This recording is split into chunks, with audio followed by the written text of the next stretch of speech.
Video by Emmanuel his myth.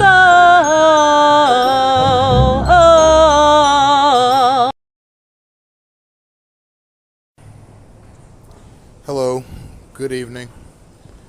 It is your host, Emmanuel Isaiah Smith, and today's date is Saturday, September 27th, 2025. The time is 9 o'clock p.m. and I am in downtown Miami, Florida. The topic of today's lecture is state-sanctioned murder.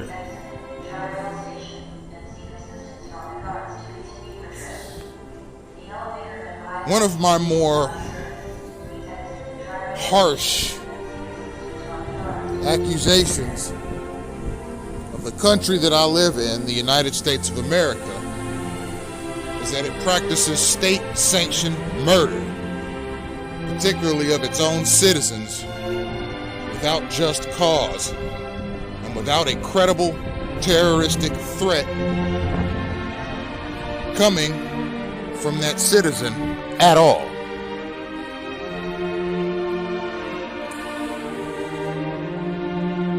Here's what we know about gang stalking. And mind you, I do these lectures outside and on public transit, and from time to time I may have to project my voice so as to drown out the background noise, so adjust your volume accordingly. Here's what we know about gang stalking altogether. It is not simply U.S. citizens banding together under a common creed and using common communication methods to achieve societal goals. Okay, a good many U.S. citizens can't even tie their own shoe without reading the instruction manual first, much less being able to put together an interstate, inter-community, federal, state, and local mechanism in which communicative signals, personnel mobilization, and covert communication methods are used to mobilize scores of U.S. citizens, probably in the millions at this point, to achieve goals that border on organized harassment, organized instigation, organized disruption, organized staged catastrophes. Okay? U.S. citizens don't have the background or training in formation building or covert communications or covert operations or clandestine methods of any kind, or covert signaling protocols. Okay? Military stratagem is at play in gang stalking campaigns and in this new social engineering platform, which some U.S. citizens are plugged into it and some citizens are not. And obviously some citizens are plugged into it more than others are.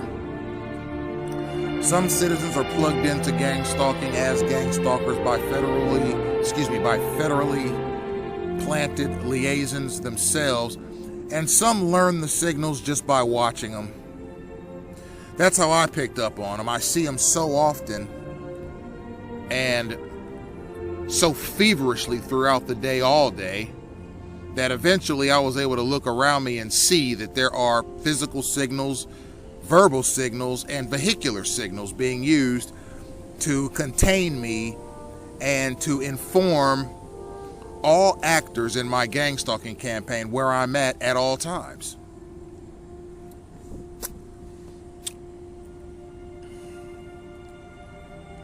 I've gotten into staged car accidents because of systemic vehicular disruption by stalkers who were assigned to me that day. I've gotten sick with bacterial infections over and over again, non-stop, since January of this year because of synchronized germ communication that my more disgusting stalkers use against me when they come within just feet of me.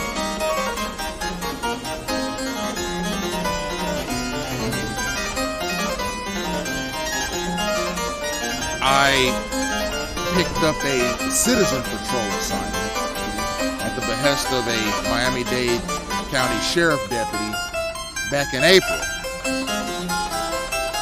And I took that very seriously, and I saw it as an opportunity to actively patrol the community where I reside in Kendall, Florida. And a park that I frequent is called Olympic Park. It's just behind the Kendale Lakes Library in Kendall, Florida. And attempt to get rid of a pack of knuckleheads that are very heavy into signaling and false narrative building and instigated violence, many of which fall into the gang stalking category, absolutely. So I saw this as an opportunity to attempt to clear the park and indeed Kendall, Florida, of this scourge of human derelicts that frequent the Olympic Park. The results were mixed. We were able to secure arrest of 2 of them, but there are dozens of them that go back there. And many of them are felons, and others of them have various other criminal convictions on their background that are searchable. And many of them carry firearms despite their criminal backgrounds. I believe in Florida you're not allowed to carry a firearm or even own one if you have felony convictions. Now, a lot of these guys that hang out back there in Olympic Park, they all use the same name. Okay? They don't give out their real names. When the police question them, and mind you, I've made dozens of police calls against these guys over the past 3.5 years, but oftentimes the police cannot act or make an arrest or even detain a person without direct evidence of a crime being committed. So oftentimes by the time the police respond, these guys have already either left the area, or as I like to call it, scurried off, or they sit down quietly and make sure that any contraband or firearms are out of sight by the time the police arrive. So the police are very rarely able to do anything with respect to these guys.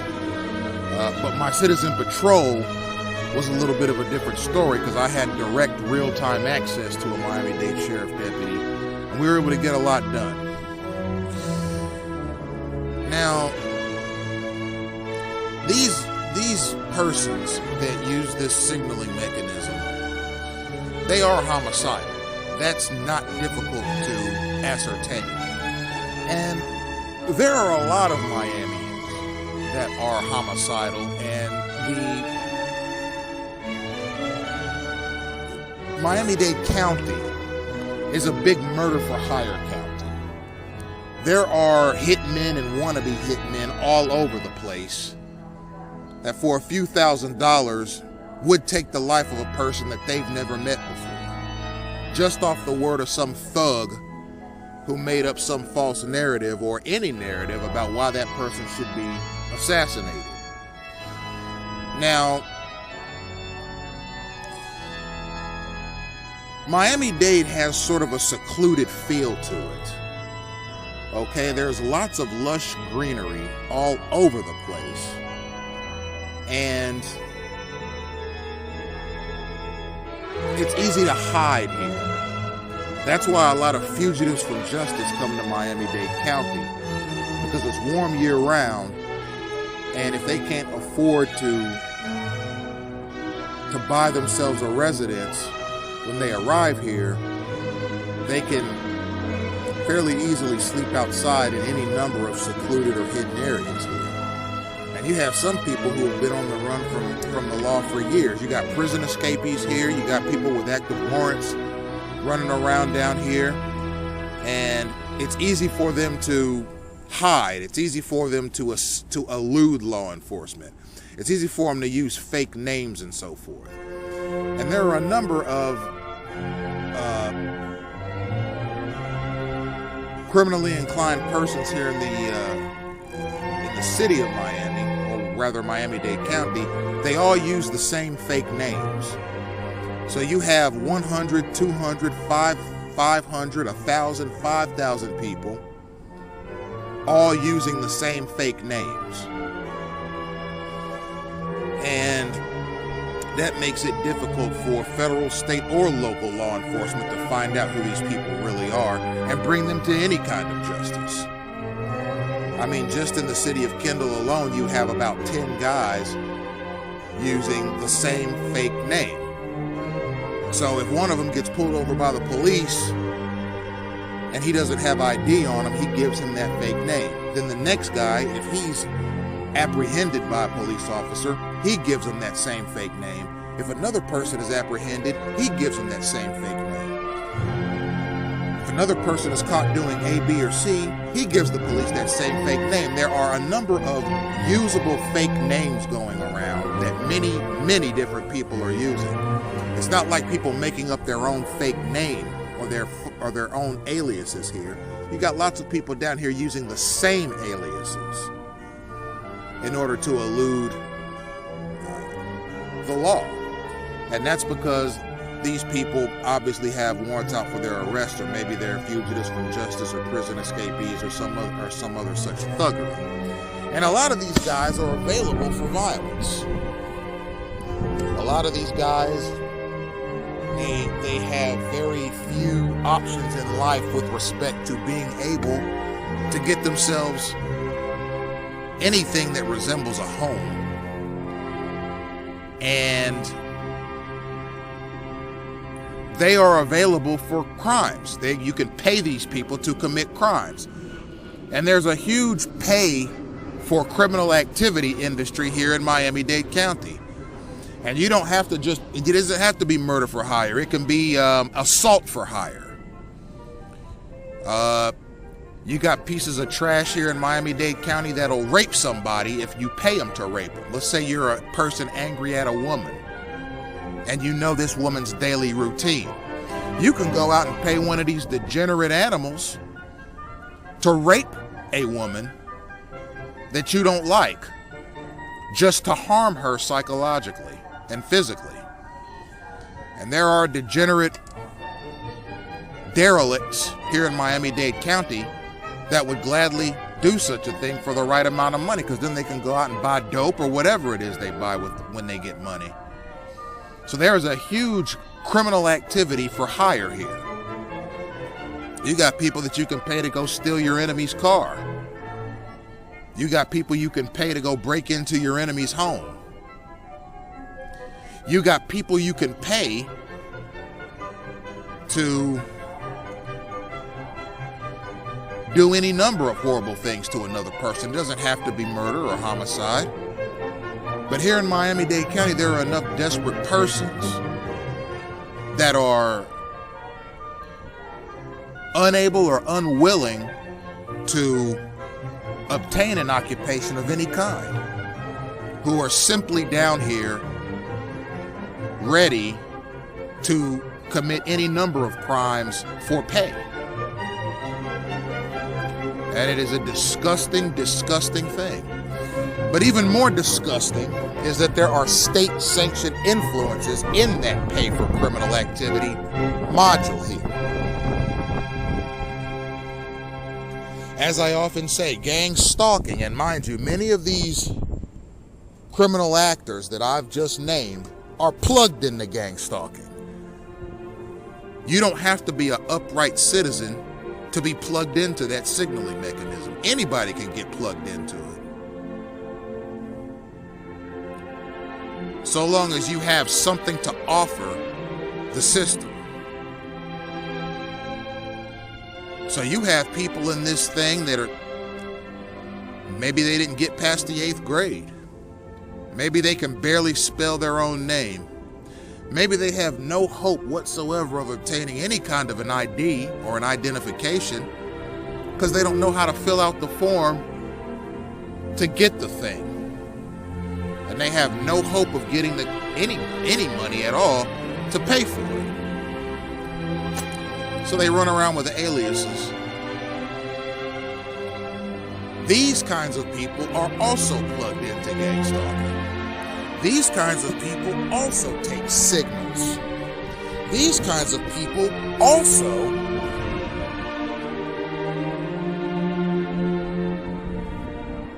know verbal commands and physical gestures and vehicular maneuvers. These kinds of people can also track a target using any number of thuggishly invented signaling mechanisms. These communicative devices started in federal military strategic formations, and they were passed down to federal law enforcement. They were passed down to state law enforcement, passed down to local law enforcement as a way to apprehend criminals and do their jobs. But at some point, criminal elements learned these signals, and it became an industry.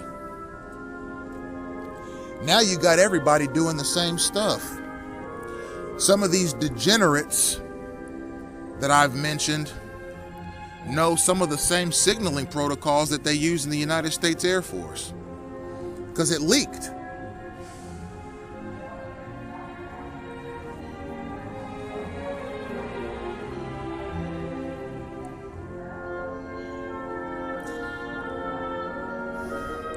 You know, in Nazi Germany in the 1940s, there was a state-sanctioned murder mechanism that was going on back then.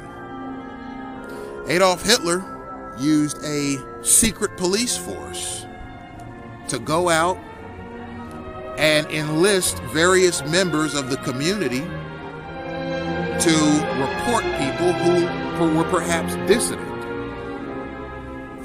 These people were oftentimes arrested without cause and jailed indefinitely. These same mechanisms were used to track down people or rather demographic groups that Adolf Hitler thought were deleterious to German society.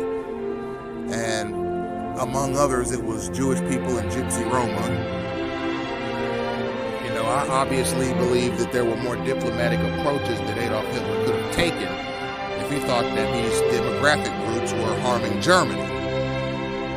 I mean, I think a simple sit down with the Jewish leaders of the day concerning this matter or that would have yielded positive results.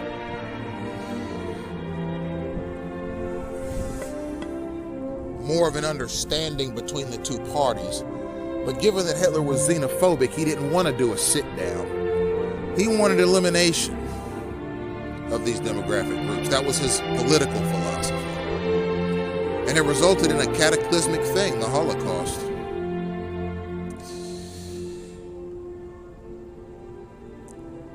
Which was a very bright and shiny example of state-sanctioned murder. It was the state, it was the country implementing murder protocols against citizens.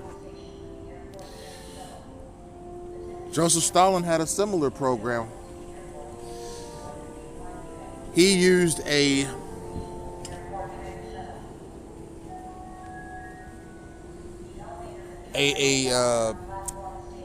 semi-military system called the People's Commissariat of Internal Affairs to mobilize various communities within Soviet Russia to locate political dissidents, people who spoke out against the communist government that Joseph Stalin was the head of. And quite frankly, wherever you were, be it in a park, be it at work, be it in a store, be it in a, well, I don't think that the Stalin regime allowed much religion, but wherever you were, there were always people that were plugged in to the People's Commissariat of Internal Affairs listening to see if anyone showed signs of political dissidence against Stalin's government. And if there were people, they were eventually found out, and they were at some point arrested for subversion and jailed in gulag camps. Well, not necessarily, they were called gulags, but they were essentially work camps that people were forced to work in under horrible conditions year-round. And hundreds of thousands or even millions by some tallies of Russian citizens met their end in those camps.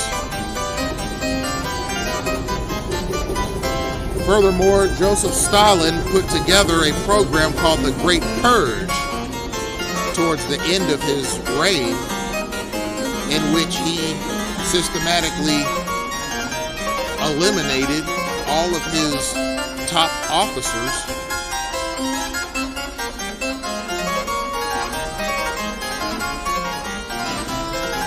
particularly the ones that he thought were dissident or threats to his reign.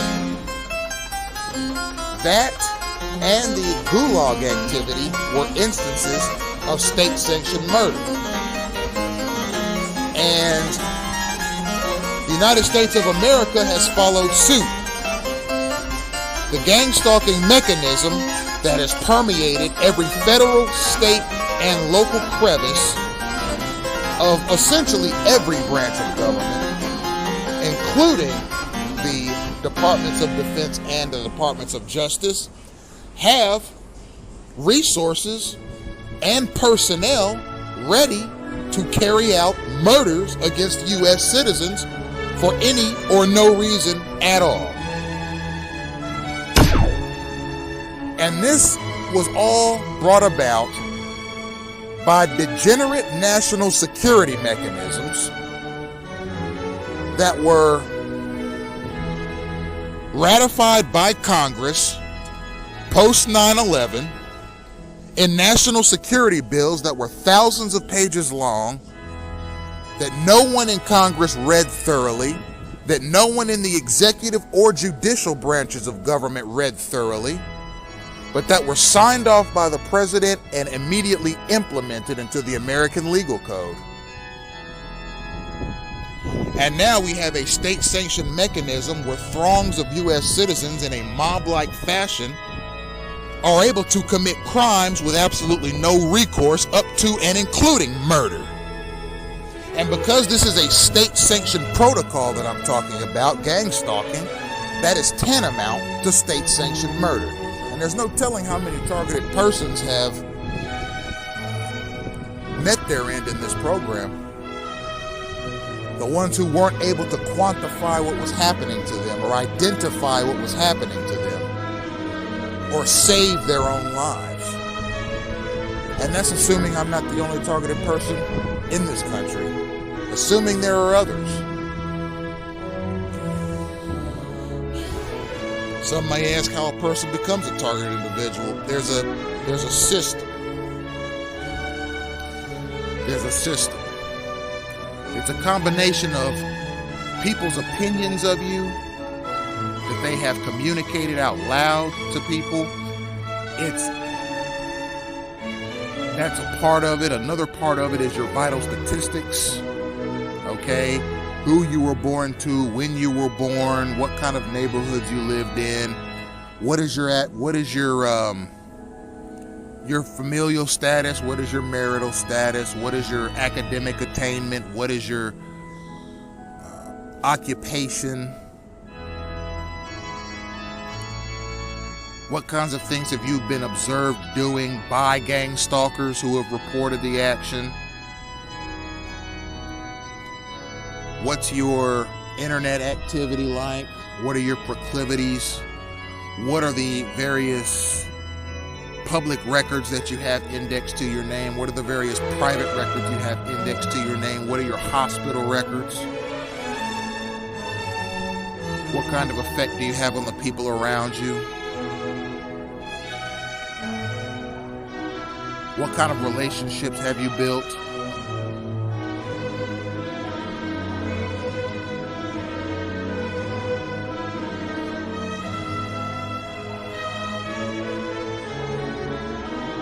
Based on everything that there is to possibly observe about a person,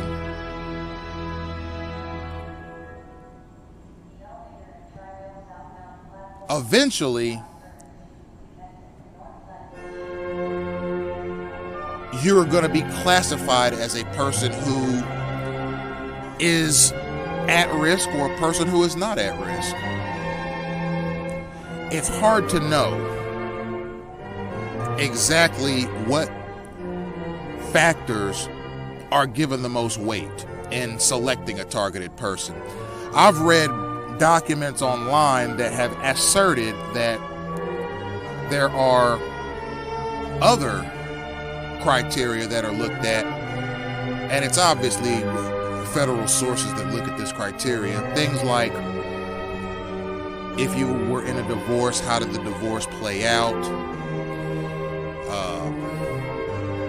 Are you a beneficiary in a living will and testament?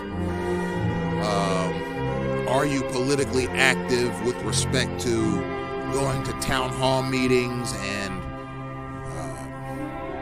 making your political concern heard at town hall meetings with city council? Are you a political dissident? Are you a political activist? What are your political leanings? Do you favor capitalism or communism?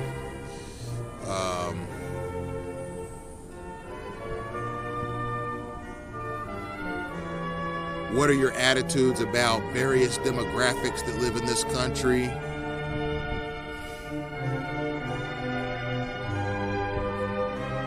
Okay, there's a big pool of vital statistical information, legal information, medical information, private information, information about your consumer behaviors, for example, your credit scores,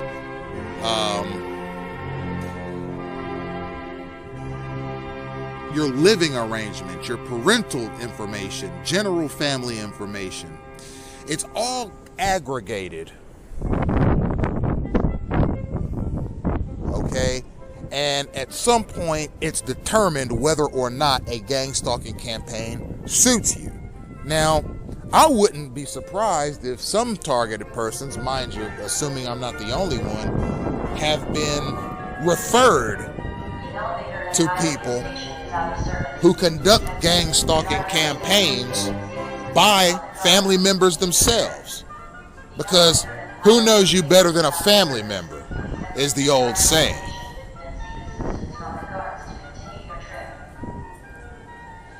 There are people who have family members that are plugged right into this thing, who may just simply refer family member A, B, or C into a gang stalking campaign. I wouldn't doubt for a second that that happens.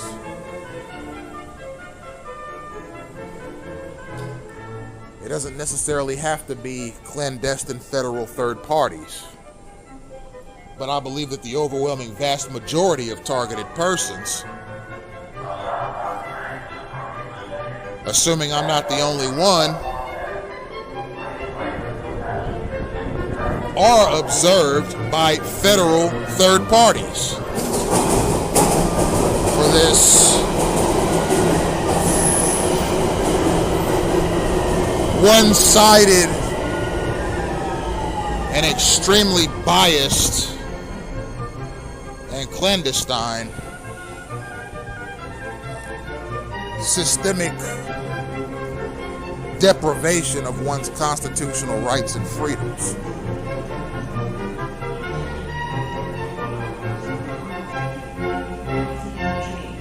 Thank you. So ultimately, what you have is essentially you have somebody being alienated from all of their rights. Not just some, but all. They're alienated from their right to work because of workplace mobbing. They're alienated from their constitutional rights, particularly that of inalienable rights. That's why they're contained and disrupted outdoors as they move about. They're alienated from the ability to establish themselves in society because they have no capacity whatsoever to build wealth or earn an income. Many targeted persons experience workplace mobbing at the workplace or in institutions of higher learning. I know I have. If a person goes to an institution of higher learning to try and earn an academic credential, that can be disrupted so that the person will have less of a chance of succeeding in earning that academic credential, which would lead to less of a chance of becoming gainfully employed.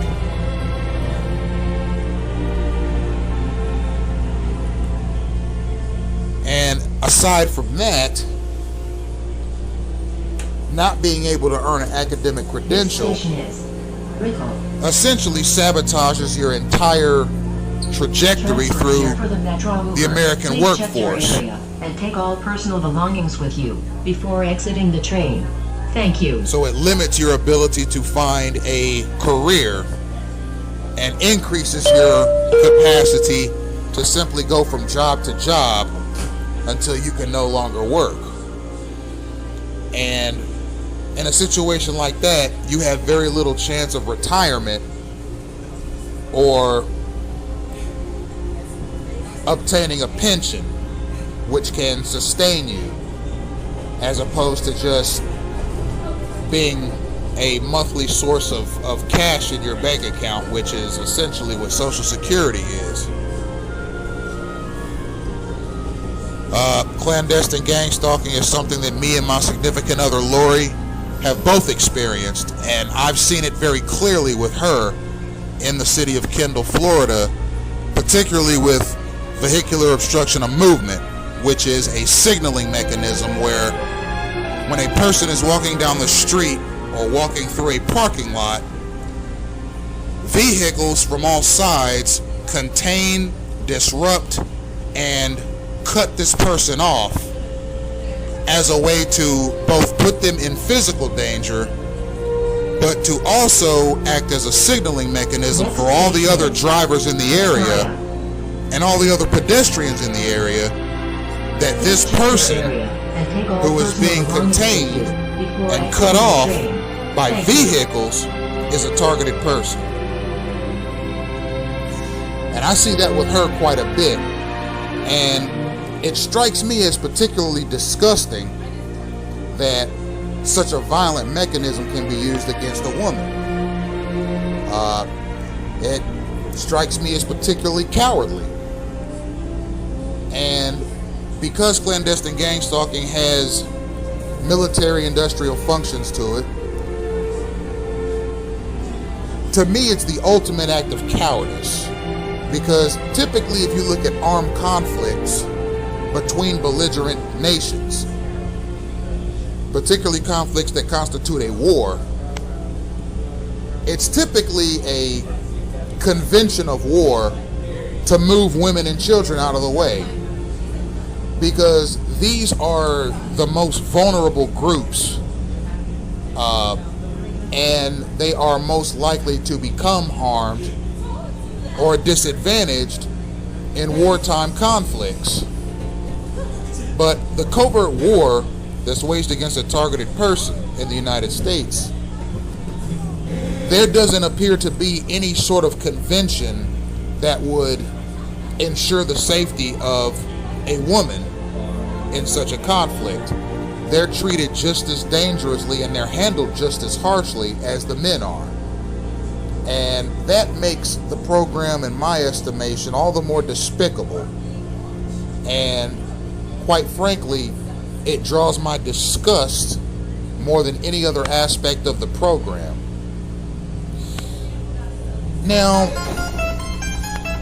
when you look at mechanisms like, for example, capital punishment, which is a situation where if a person is considered to have taken another person's life in an exceptionally heinous, calculated, or cruel way, that person is tried for their crime, and if found guilty, there's a sentencing phase where it's determined whether or not they'll get the death penalty as opposed to life in prison. If it's determined that their crime was heinous enough, then a jury will recommend the death penalty, at which point that prisoner will be held from anywhere from 10 to 20 years, and then at some point on their execution date, they'll be taken from their cell, strapped to a table, and they will be injected with some sort of a substance that will end their life within about 60 seconds. That's called capital punishment. It is a state-sanctioned killing mechanism, but it is an authorized state-sanctioned killing mechanism that is provided for in various state constitutions across the country. It is direct retaliation, state-sanctioned retaliation for a heinous crime that this person has committed. Now, it's different when you talk about state-sanctioned murder with respect to a program like clandestine gang-stalking, because the murder is not provided for in any constitution. It's simply a covert mechanism in which persons that communicate with each other using a system of signals get the right signal to go out and commit the ultimate offense against another living person. Something like that, for it not to be investigated by the United Nations simply as a crime against humanity, if nothing else, is appalling. And quite frankly, it makes the United Nations look bad. Now, I realize that presently the United Nations has had its hands full with investigating the alleged genocide that Israel is supposedly committing against the Palestinians. Right now, just about every resource that the United Nations has is wrapped up in investigating that alleged genocide.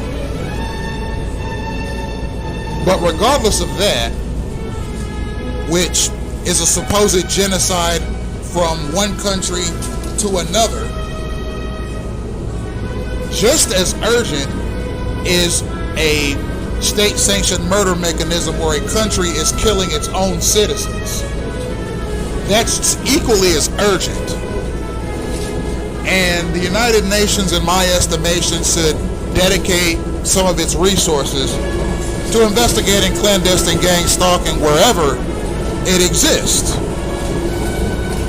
Because there are targeted individuals, in my estimation, across the country, and possibly in other countries as well.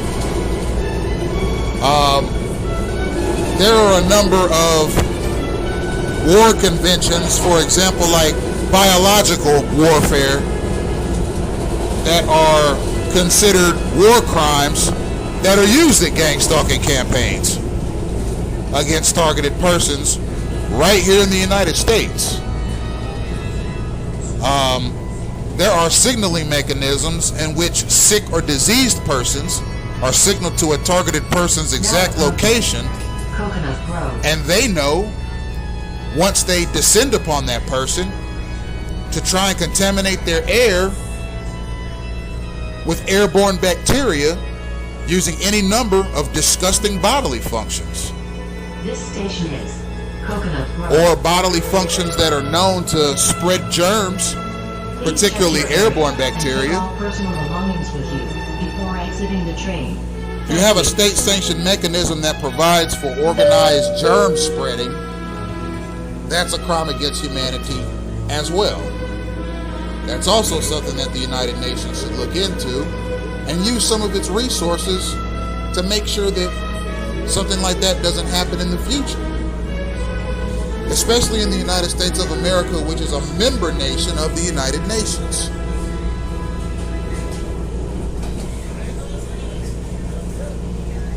The persistence and unceasing nature of clandestine gang stalking makes it that much more bizarre, because there are people talking about this on websites and community forums across the internet. So it's not like this thing is this secret Nazi-style protocol that has secret aims and agendas that no one can figure out. It's been figured out. I talk about it on my own websites in detail, in a very precise way. And it isn't something that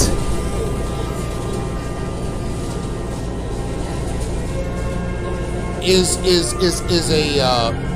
a media darling or something that's popular among the people. As a matter of fact, the media is just as embarrassed of this program as Congress is. That's why the media doesn't talk about it. That's why Congress doesn't talk about it.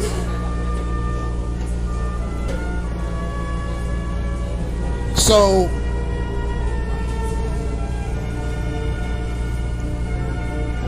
it's a situation where ultimately you have to look at the pros and cons, if there are any pros, of being quiet about this matter. Some matters need to be talked about, and they need to be talked about urgently. Other matters can be successfully contained from the restrained with respect to the frequency that they're talked about. But eventually, you have to talk about it. And I think the United States federal government is in damage control mode, because they know how catastrophic such a program manifesting without the knowledge of Congress or the will of the American people could be.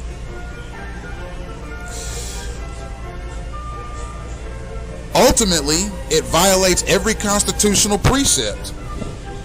It violates of the people, by the people, for the people.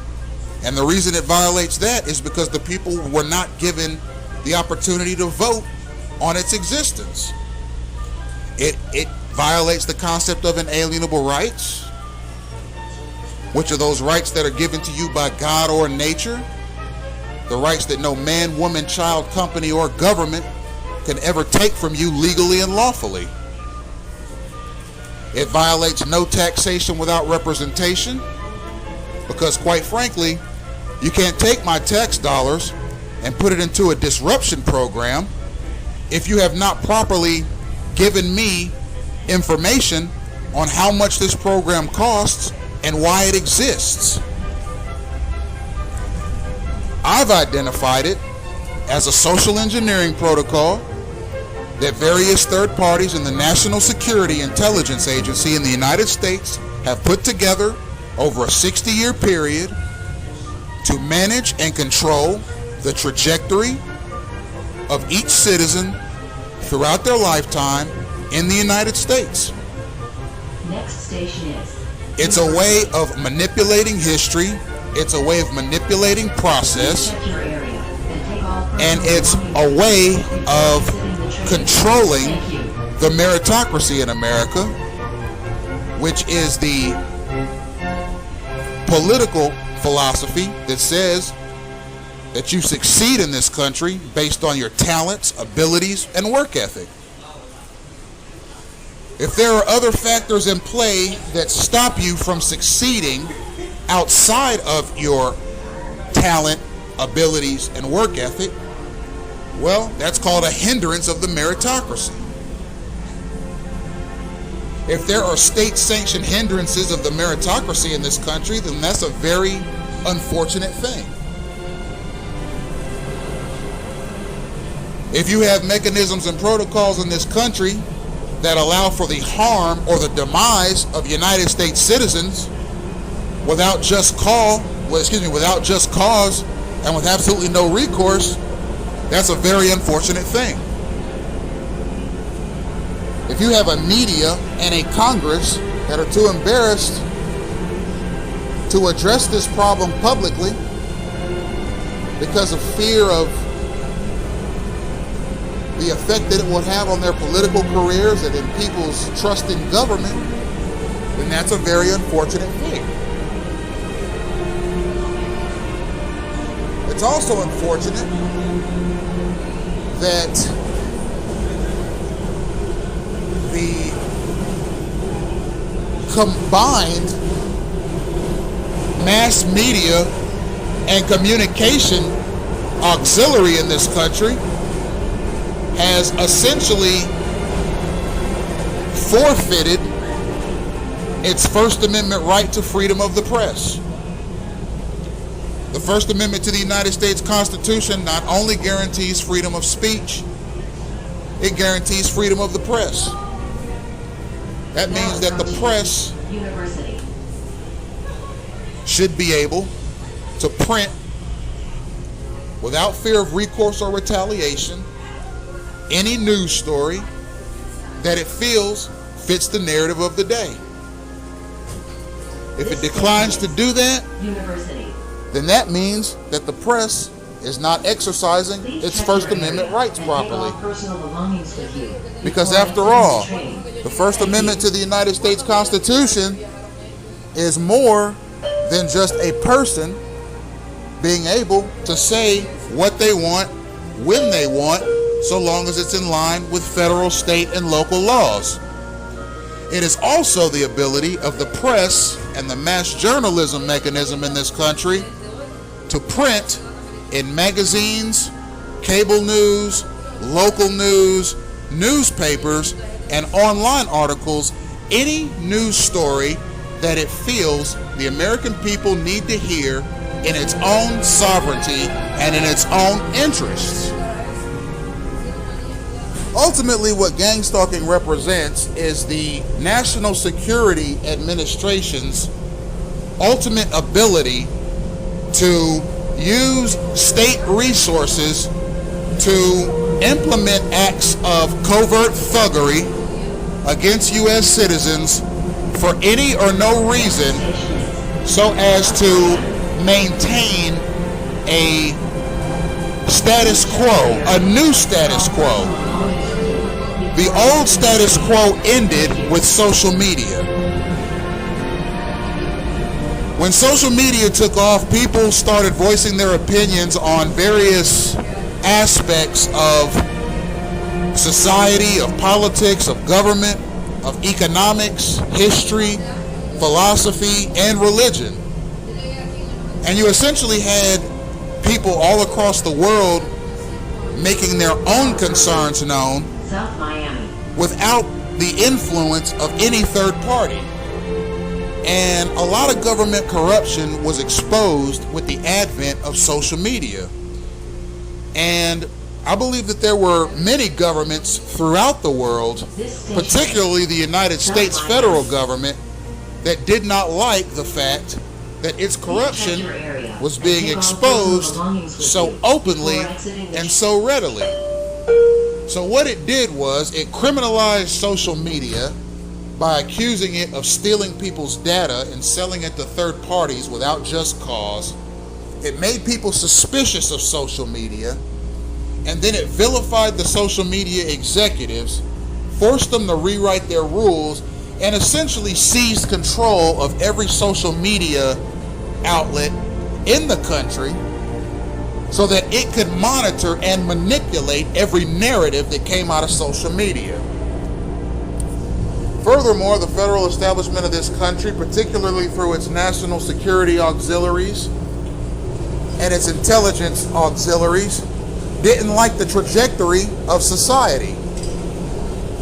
The millennial generation had influenced society in a number of ways that the national security apparatus and the intelligence apparatus of this country didn't approve of.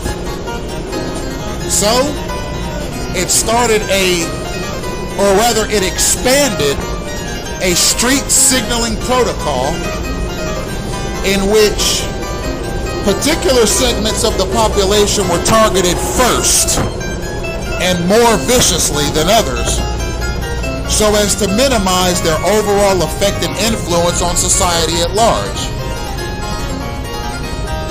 Now, this mechanism is called Gangstalking. It's buoyant.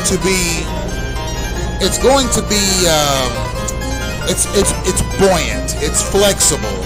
It's something that takes on the character of the county that it's practiced in. So, for example, I once lived in Dayton, Ohio, which is in Montgomery County, and the manner of gang stalking that's practiced in Dayton, Ohio among its citizens takes on the character of the residents of Dayton, Ohio. And here in Miami-Dade County, the very gang stalking mechanisms that I encounter here have taken on the nature and character of the residents of Miami-Dade County.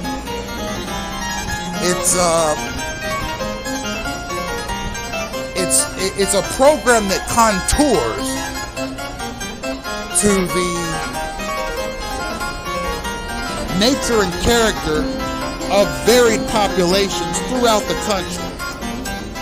I haven't visited Knoxville, Tennessee recently. Probably not since 2016. And the reason I haven't is because I would just hate to experience clandestine gang stalking in my hometown, in the place I was born. That would be horrible for me.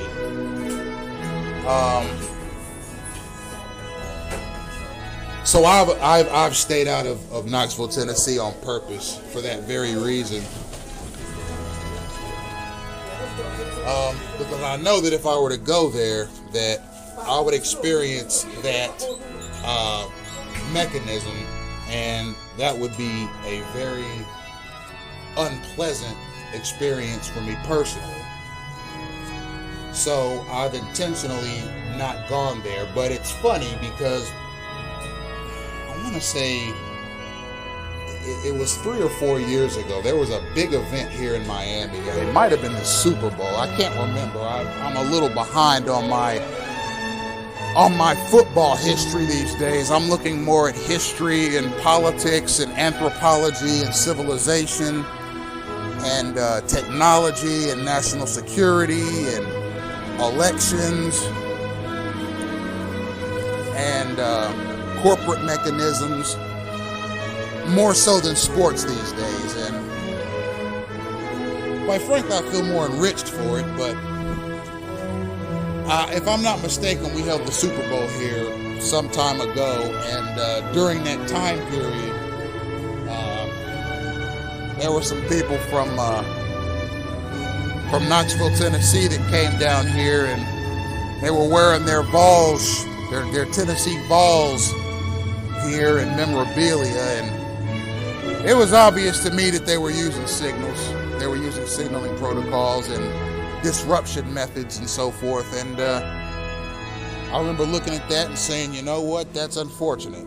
That's unfortunate. This thing is spread throughout the country, and I guess people really thought that no one was going to catch on. They really thought no one was going to catch on. And that's unfortunate. That's unfortunate. People use this clandestine signaling and disruption mechanism, not only in their neighborhoods, not only in their churches, not only in the various shopping plazas and malls and grocery stores and so forth. They were using it against people in institutions of higher learning and in the workplace to try and forge a new society in which people who use these signaling mechanisms succeeded, while people who were the subject of these signaling mechanisms suffered.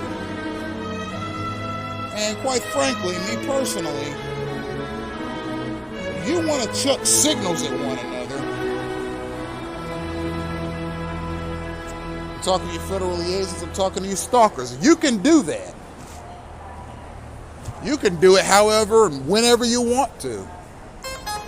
But the minute you start using them against me as an attack mechanism, I don't care if the federal government, the state government, or the local governments are behind you. I don't care how many federal liaisons are behind you. I don't care how many government workers, in whatever capacity they work for the government in is behind you. I'm going to defend my rights. I'm going to defend myself. And I'm going to defend my interests and the interest of my significant other, who I mentioned earlier in this lecture.